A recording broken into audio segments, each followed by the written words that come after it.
Ah, I'm Brokkos, thanks up forever, and I've come to mutate on all the things.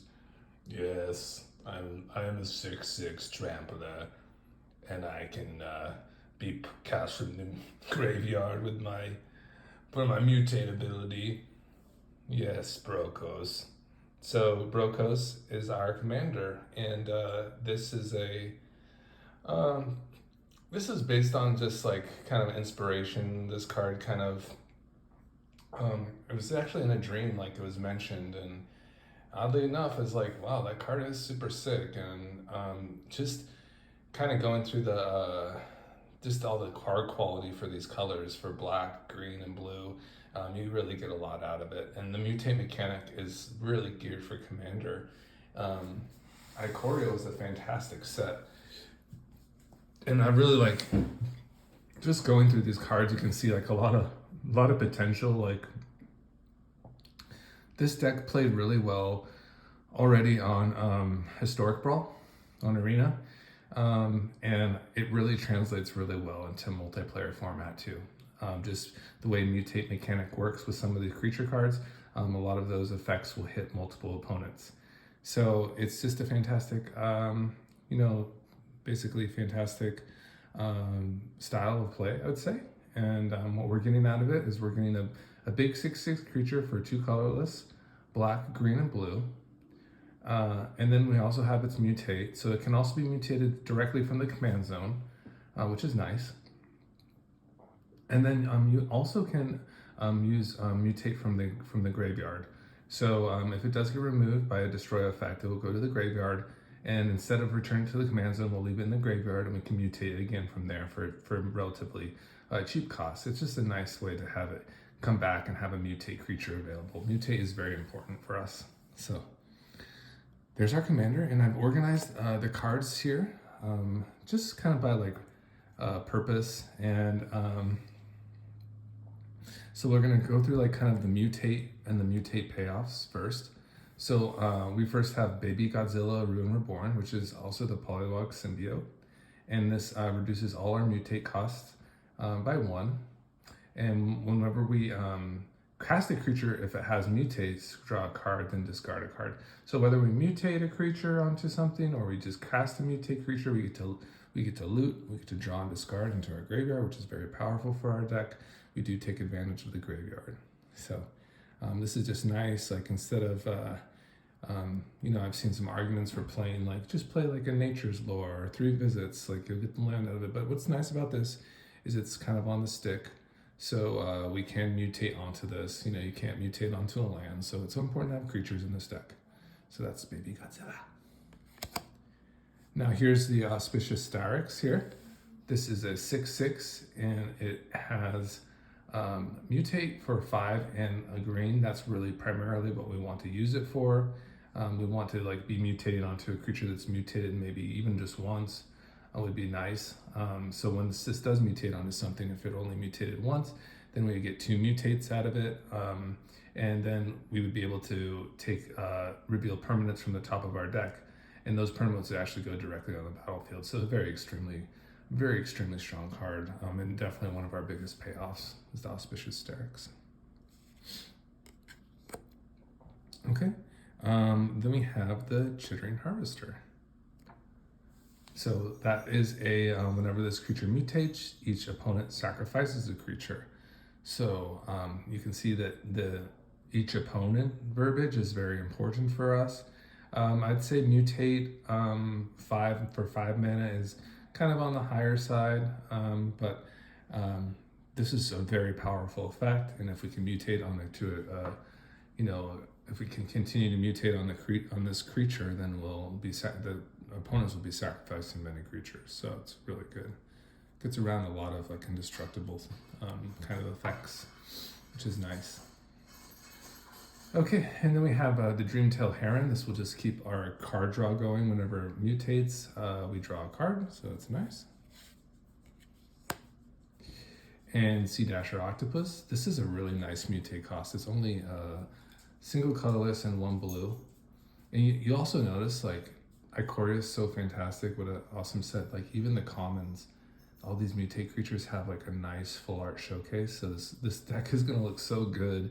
It's just beautiful, just like a beautiful blinged out deck for seriously on the cheap. Like I think this deck to put together, you know, probably was the fetch lands that was the most expensive part about it, and some of the other mythic cards, but this was fine. It's totally fine.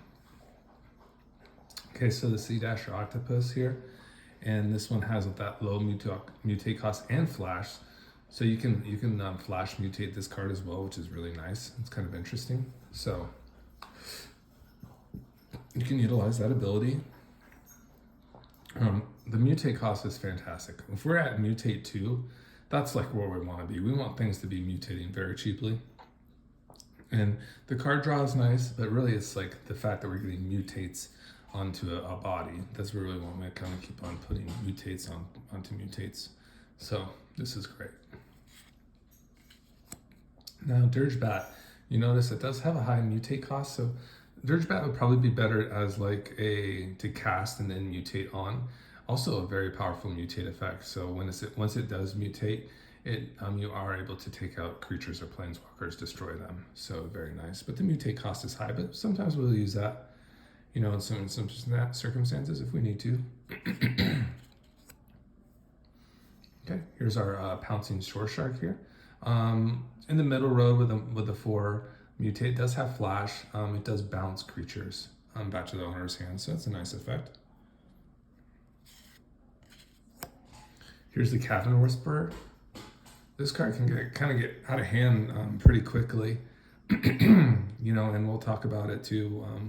Some of our payoffs here, whenever it does mutate, each of our opponents discards a card, so extremely strong. This is one of those creatures that we're not going to want to play it for its casting cost. We really just want it for that mutate. Very low mutate cost here, kind of gets onto one of our creatures kind of quickly, and we can just really start abusing the mutate mechanic. This does have like a card draw kind of effect, where if you pay 1 and tap it, if you have a land on your top of your library, you put it into play, whereas if it's another card, it just goes to your hand. So not the worst, but not really the best. It's really, we just want that low mutate cost. Okay, here we go. Migratory Great Horn.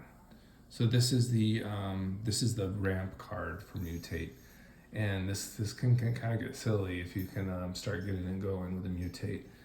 You basically get to, every time it mutates, you get to put a basic land card onto the battlefield. That's really good card.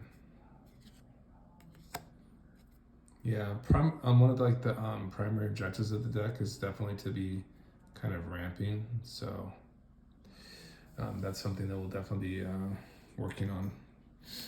Lots of mana. So here's the Insatiable Hemophage, and it has the mutate 2 in black, so it's a really decently mutated cost and cast card.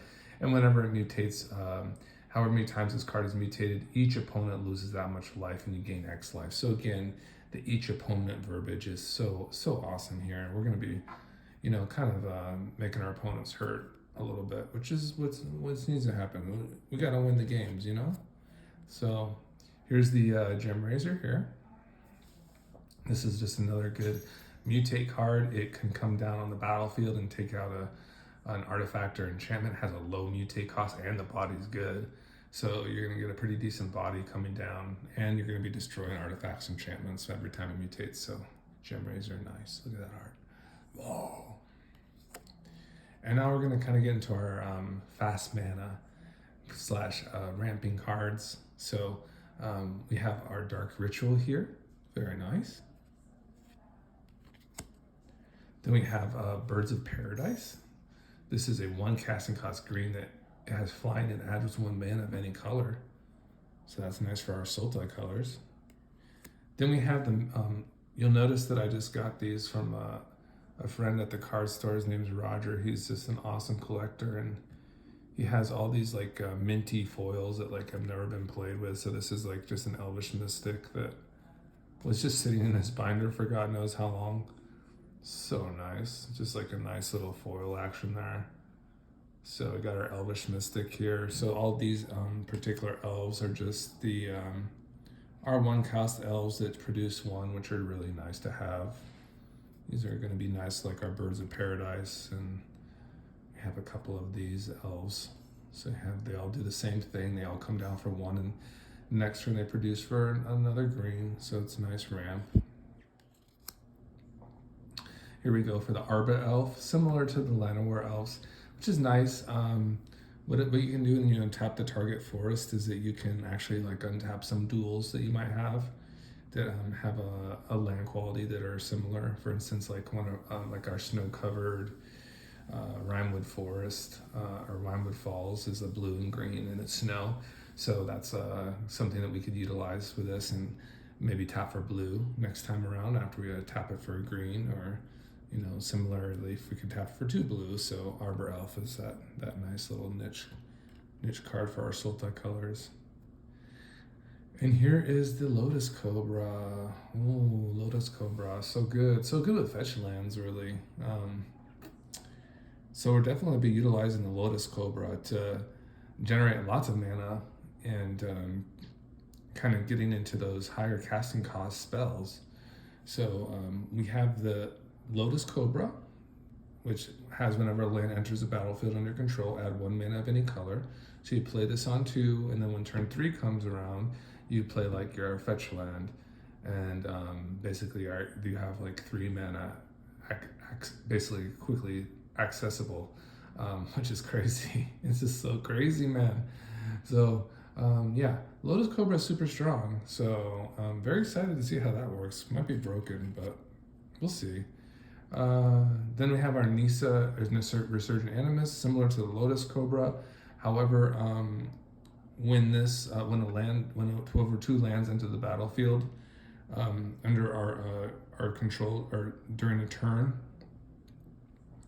what happens is that we can reveal cards from the top of our library until we reveal an elf or elemental card.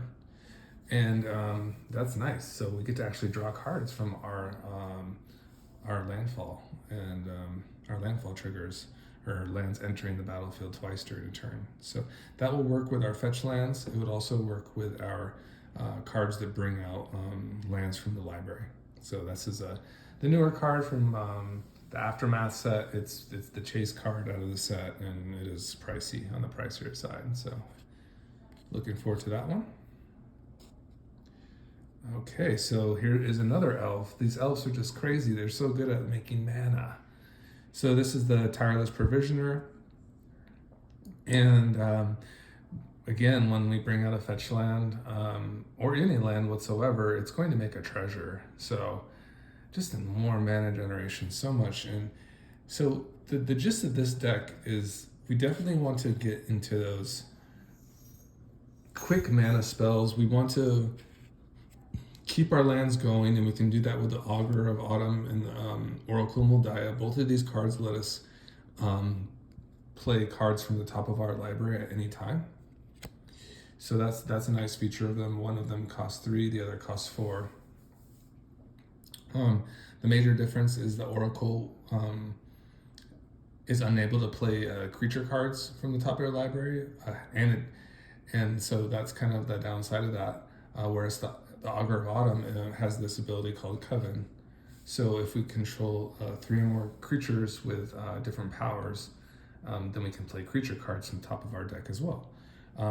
The other benefit of the Oracle is that the Augur is unable to play additional lands, whereas the Oracle can. So if you basically had the Oracle, you played it on turn 4, and you had no lands in hand, and then you still drew a card and it was just a spell, but then you had a land from the top of your library, you would be able to play that land. And if you had an additional land on top of that from the library, you'd be able to play that land too. So it's just really good to keep your momentum going. So this is a great card for us, the Oracle of Moldiah. And I've organized this. These are our fetch lands that we'll be utilizing to get into these landfall effects. And it's just going to be very helpful for us to, very, very good for a Tyler's Provisioner. our Lotus Cobra and our Nissa. So we have the Verdant Catacombs, the Polluted Delta, and then the Misty Rainforest. So that represents our colors, our fetch lands. And then we have our Fabled Passage as well, which is also a fetch land.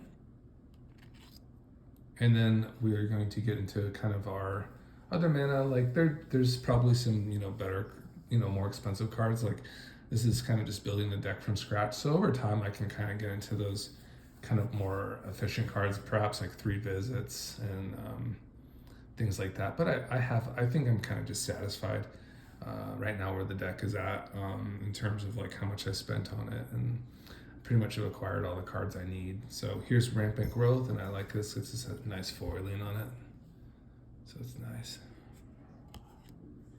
And here is Nature's Lore. So what's good about these cards is that they, for colorless and green, you're able to go into your library and put that card into play. Put a forest card, for instance, into play. In standard, these cards don't exist. There's nothing really close to like other than like, for instance, like a mana dork. Like there's an elf that's 2 mana that produces 1. I think any mana of any color.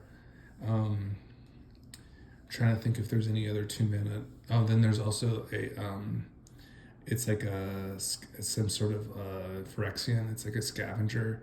It's like I think it's like a 1/3, and that can also be tapped for mana as well for 2. But there's nothing like to affect where you get to just get a library, like a forest out of your deck and just put it on the battlefield. So there's nothing really like that. So these are kind of special cards that you can play in Commander. The power level is a little bit higher. Ceiling's a little bit higher for these cards. Here's the Sakura Tri-Belter. You notice I got it in the foiling because my friend Roger at the card store hooked all these up.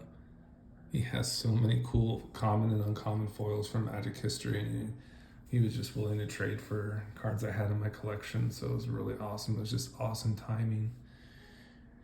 So the Sakura Tri-Belter, that's similar to the Nature's Lore, and but it is a creature. You can sacrifice this at any time and put in a basic land card into the battlefield tapped, which is nice. It's good mana fixing, so any basic land, so it's nice.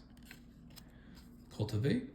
So this is just kind of an OG card. You'll see it's also in foil because I got all these sweet foils from Roger. It was insane, and like I said, they just haven't been used.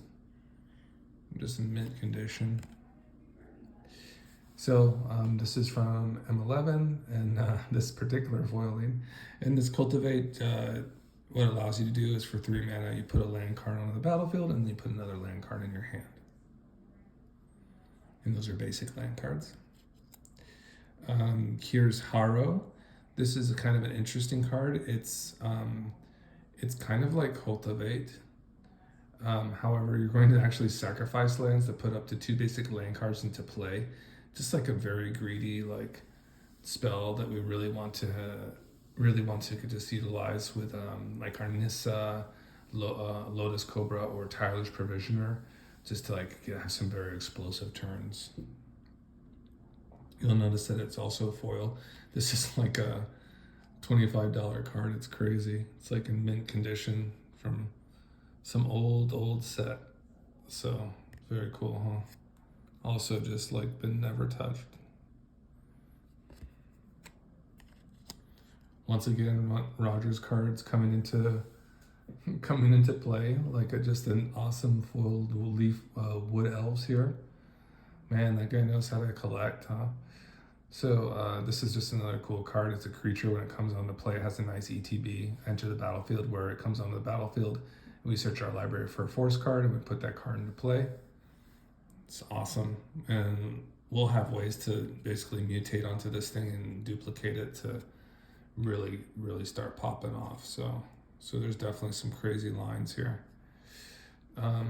Here's Invasion of Zendikar. This is the new battle here. It's a nice little thing just to infuse some new cards into the your game plan. It's always nice. And this one does the trick. It comes down for 4. You get to put on 2 basic lands onto the battlefield. And when you destroy this battle for the low cost of 3 life, it only has 3 life, you actually create another mana dork that's a 4/4. It's a really good value. I really like it a lot. Invasion of Zendikar. Here's one of the OG Pharaoh's cards here. Our Elder God is Rawrrrr the Titan. So, very cool card here. And Rawrrrr is nice. It's going to go well with like some of the enchantments that we have. Like for if we play it for its non-escape casting cost, we're going to be playing cards like Momentous Fall and Greater Good, and those would be good to sacrifice to this. Keep our graveyard healthy, keep our card draw going. So that's a nice little interaction that we can utilize. When this does enter the battlefield, we can have the option to put a land card into our hand onto the battlefield. We do draw 3 life, and we do draw a card. So you basically draw the life, draw a card, and then if you have a land into your hand, you may put it onto the battlefield. It doesn't necessitate even being tapped. So just another sweet card. I'm very excited about Rawrrrr. This card I think got banned in Standard for good reason. It's very strong. Solemn Simulacrum just has another good enter the battlefield trigger. So I really love how this deck is coming together. I see the mutate, how the mutate's going to be working with this card with these cards, and it's going to be really great just to mutate onto these things, and these things when they enter the battlefield, we're going to be able to like create copies of these with a couple key cards that we have. So I'm very excited to kind of showcase that to you.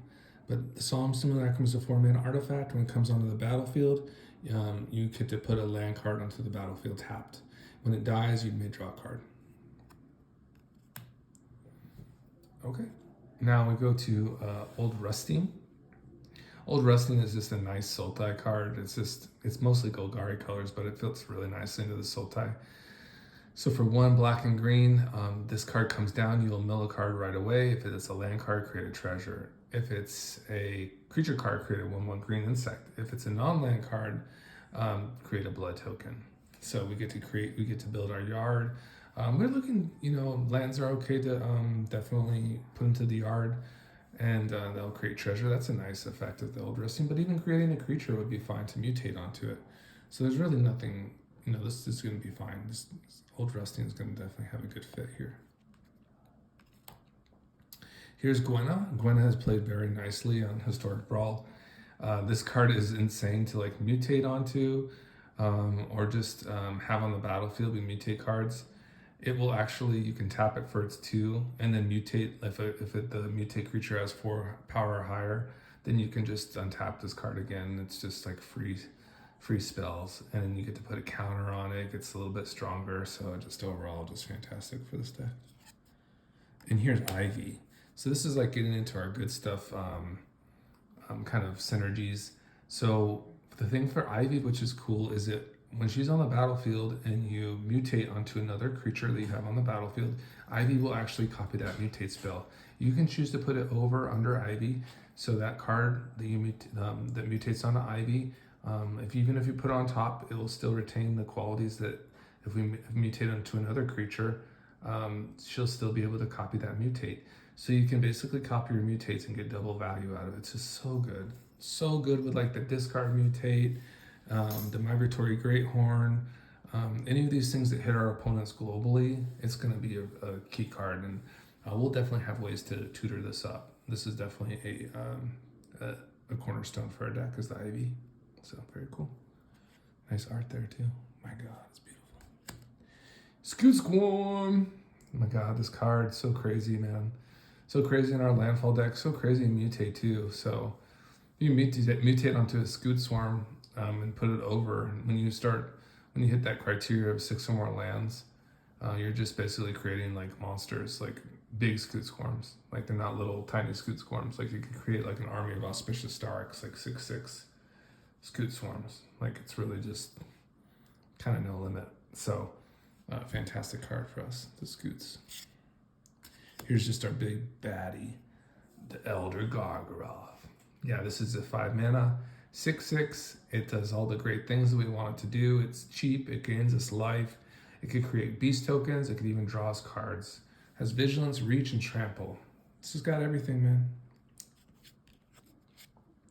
The ooze, yeah, we're gonna put the ooze in because we're afraid of the graveyard. We don't want people getting too crazy with that thing, so we gotta have some sort of you know, say in that to an extent. So scavenging ooze is like, I think it's fine. Yeah, it's fine. Has that good effect where it can take out things from your graveyard for 1 forest, so it's nice. It gets to grow too as you do that. So you exile creature cards. Glasspool Mimic, just an easy choice. It's a shapeshifter. It can also be a land, so it can copy any of our creature cards we have on the battlefield for that low cost, the 3 mana. So it's just perfect. Glasspool Mimic. It's kind of the line is to basically have like an ivy that you mutate over, and then you copy that card, and then basically you have 2 ivies that aren't legendary. So then you can like really start going to town with mutate. Like you could have your opponents like they might not have any cards if you have, for instance, well, I mean, there's lots of lines, but for instance, there is this Cavern Whisperer here, and if you do somehow find that line, your opponents aren't going to have any cards in their hand. They're just going to be discarding because you're going to be copying and mutating so many times over that it's just there's not going to be any cards from their hands. It could be multiple triggers. So yeah, it's debilitating. It's right where you want to be for this game. All right, so here's the Titan. This is our elemental that would be kind of nice to fetch off of a Nisa trigger. So that would be a nice interaction to look forward to. And once again, the Titan has some really strong enter the battlefield triggers, and like using the Ivy to get into those enter the battlefield triggers, creating. We'll get into a little bit more of this, but I'm going to kind of show you how we're going to create additional tokens as well, not just with the Glasspool Mimic, but there are some other ways to utilize our enter the battlefield cards as well. So we'll talk about that card in a moment. Here's Koma, the Cosmos Sea Serpent, and this card is just, it's our big payoffs. We're at our payoffs already, so, and this is one of the bigger ones. So it's a 6/6, it can't be countered, and every upkeep it creates a 3/3 serpent. That serpent can be used to protect Koma and give it indestructible if you sacrifice the serpent, or you can also sacrifice the serpent to tap down creatures. So just super strong. If it's left on the battlefield for too long, it just kind of takes over the game. All right, and then we're going to come into some of our tutors here. Fantastic. And so this one is the mystical tutor, so let us search for an instant or sorcery card. I do have an instant sorcery card in mind, and we'll talk about that in a moment. These are just cards that I kind of just stumbled in upon, and I think they work fine for our deck. This is just another tutor. This will let us find like our Ivy or Koma, whatever we need exactly, one of our stronger legendary creatures. So we can search our library for a legendary creature card, reveal it, and put it into our hand. This is a nice tutor. Fantastic. And it's in foiling. Yeah, thanks, Roger. These are beautiful. All right, and then Grim Tutor. Demonic Tutor is kind of where you want to be at, but we don't always have access to money. So this will just be kind of from my own collection that I've already had. So, and it's going to serve the purpose well. I'm not opposed to it. I love it. I get to look for any card I want, put it in my hand. So, Grim Tutor, Black Market Connection. Actually, is it a ramp card? I think so. I think mostly Black Market Connections is just like, it's just a ramp card. Like really creating the changeling doesn't really help us too much in this deck because we actually cannot mutate onto a changeling. Perhaps like if we were like under duress, maybe an aggro deck, maybe maybe it would be nice to make a 3/2 changeling. I think it's fine probably just to go off and, you know, for a board presence, maybe the first time around the black market is just go for the full. And I think that's typically what I do. But maybe perhaps it's just better just to make the treasure and draw a card every turn. I mean, for this deck, maybe perhaps that's where it wants to be. But we'll see. You know, I'm not opposed to... I do notice when I'm on Historic Brawl, if I do go for the full modes, I'm typically only like making a treasure, like, you know, beyond the second time I do the full. So maybe it is wiser just to maybe just do a full and then a full send and then, you know, make a maybe treasure and maybe draw a card so you can keep on sustaining that. So, but it's obviously a very strong card. So, Black Market Connection. Now this is kind of our really big corner card is the Vesuvian Diplomacy. And every time we mutate, that creature that was that card that was sitting there that was mutated on, the Vesuvian will actually make a token copy. So, for instance, if we mutate onto a Titan of Industry, it's just going to make a token of a Titan of Industry next to it. And it's going to get all those ETBs, all those, like, make a beast, put a shield counter, gain life, whatever. And it's also going to make another 7/7. So this card is crazy. It's absolutely insane. So in Mutate, it's just crazier, man. I cannot believe this card. And then, for instance, if you have like an Ivy on the battlefield, it gets probably a little bit complicated at that time. So I'm looking forward to that, kind of working that one out.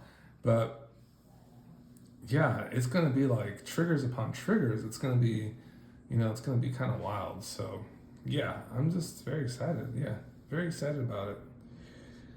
Yeah, you just get the mutate, you'll get the token. Yeah, wow. Vesuvian Diplomacy. So that's kind of that card. It's only 4 mana too. Yeah, it's good use for it. Going in with our tokens. So, here's the Chariot. What's interesting about the Chariot, you can actually mutate onto the Chariot. If you mutate over it, it loses its vehicle status. But it still retains those enter the battlefield triggers, and it still keeps those attacking triggers. So it's a very interesting card for this deck, especially if we're going to be making some tokens, like some crazy enter the battlefield tokens, or just some maybe even Wood Elf tokens. You know, with it, like for instance, if we have a Vesuvian Diplomacy out, then you know we're going to definitely be getting some payoffs for that. We're going to still looking at Esika's Chariot. I think it does have a home here, but we'll see. I mean, I'm always willing to, like, you know, obviously decks aren't set into stone and some cards work better than others, but I do like the card, so I don't think it's going to be a bad card. So now we're working into our drawing effects. So we do have our high power commander, Brokkos. So we're going to have, you know, better time utilizing these spells. We will have higher power creatures onto the battlefield. There's also some finishing lines here. If we go very wide for like with a Scoot Scorn, then maybe we want to just plus all our creatures +3/+3 then at the turn and swing out. You know, that would be also something that we could do. So Return of the Wild Speaker is going to let us either draw cards or buff our squad, and it's going to be fantastic here. Rishkar's Expertise is similar, that lets us draw cards equal to the highest power creature that we have, and it will also let us put a card with 5 mana cost and cast or less onto the battlefield. And it says cast, so we could actually mutate. So we could also do mutating. Mutating is casting. So that would also be available. We can mutate with for a 5 or less. It'd be awesome. So good. Some cards I'm still acquiring, like I said, are Greater Good and Momentous Fall. So just some more card draw generators. Here's our big badass. This is the Emergent Ultimatum here. This is what we're getting for. All of our kind of landfall synergies and this is leading up to our ultimatum. Our ultimatum hits are going to be pretty easy. I mean, we have a couple big hits to kind of look into. One of which is Breach the Multiverse. This is a new card. So this is going to let us kind of exile. I believe it is exile. Let's see. No, maybe it's. Let me see. Oh, it's mill. Okay, so everyone mills 10 cards, and then for each player, choose a creature or planeswalker card in that player's graveyard. Put those cards on the battlefield under your control. Then each creature you control becomes a Phyrexian. Ah, that's some interesting text. Yeah, so that's interesting.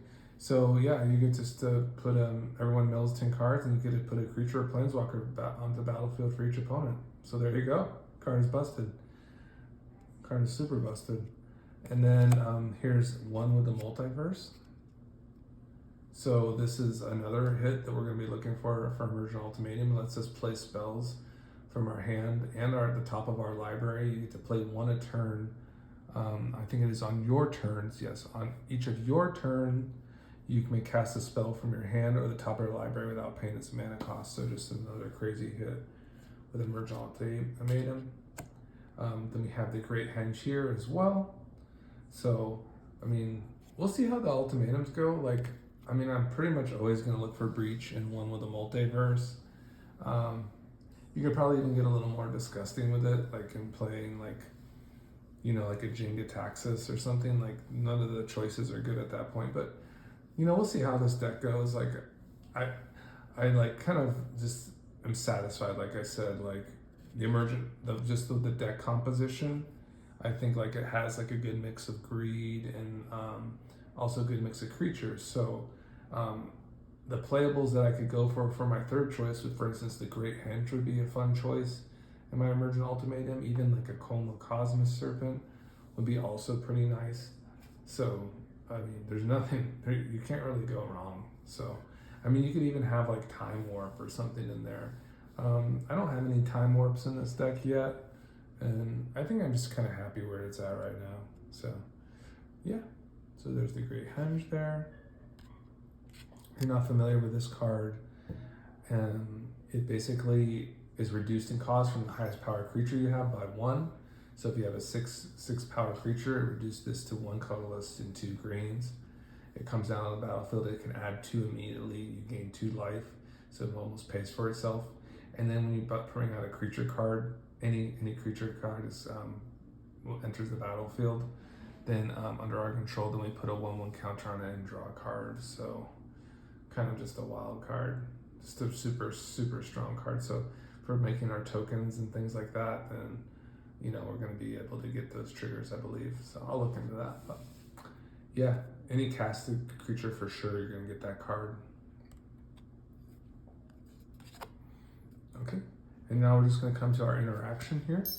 So this is the Binding of the Old Gods, and this is a nice interactive spell. It comes down with chapters. So the first chapter, you get to destroy any permanent on the battlefield. Then for chapter 2, you get to find a land. It comes into the battlefield tapped. And then the third chapter, creatures gain death touch until end of turn. Might come in handy sometimes, but really it's the first effect for the destroy any permanent, and then the 2 for the ramp. So nice little removal / ramp spell. This is the counter spell that we're going to be trying out. It's called Delay. I like the 2. I know conditional mana like counter spell is very strong. Of course, these like for instance these 1 cost in blue, they're a little less flexible than those counter spells for Sultai colors.